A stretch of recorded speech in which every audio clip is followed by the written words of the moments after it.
A Tallahassee police officer on leave after this incident involving a hit-and-run suspect. Now, we do want to warn you, this video may be hard to watch. I'm going to listen. If you pull away from me one more time, I'm going to take you to the ground. It's going to hurt. I would just like an explanation. Well, you're under arrest. A second. Here's your explanation. You're under arrest. For what? Leaving the scene. I told you.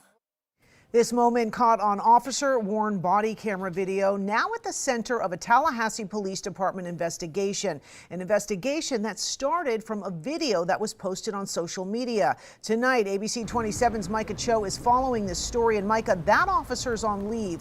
What happens next?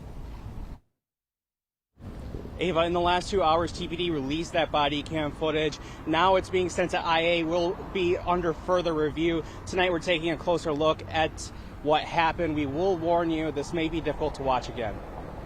Our officers went over and made contact with that suspect. He was positively identified by multiple witnesses.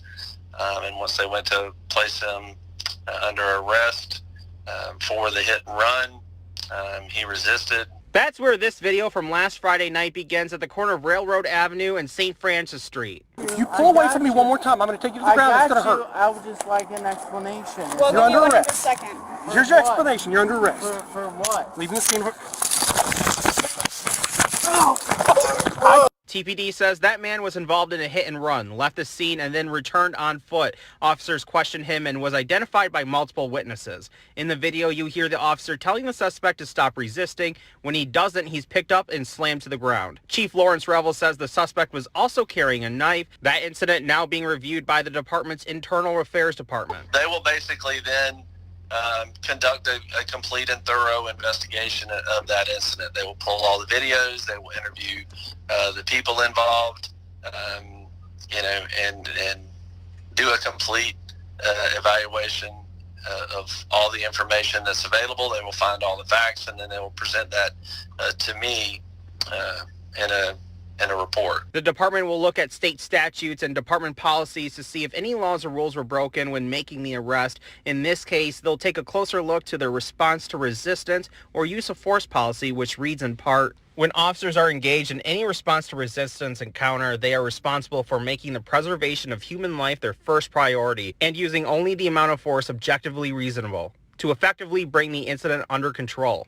After looking at the most recent incident, retired police officer and current Florida A&M assistant professor Lee Bouchong of the Sociology and Criminal Justice Department says, if the officer appears reasonably to have acted in good faith under the cover of the law, he's going to be fine. But if we find that there was some type of detour from what the policies are or what the state is, that's a whole different other story. Right now, that officer is on paid administrative leave. TPD also says that the suspect was not injured during the incident. For now, live in Tallahassee, Micah Cho, ABC 27. Thank you, Micah. And other groups will also get to review this case. That includes the Citizens Police Review Board. The 9-member board was created by the department in 2020.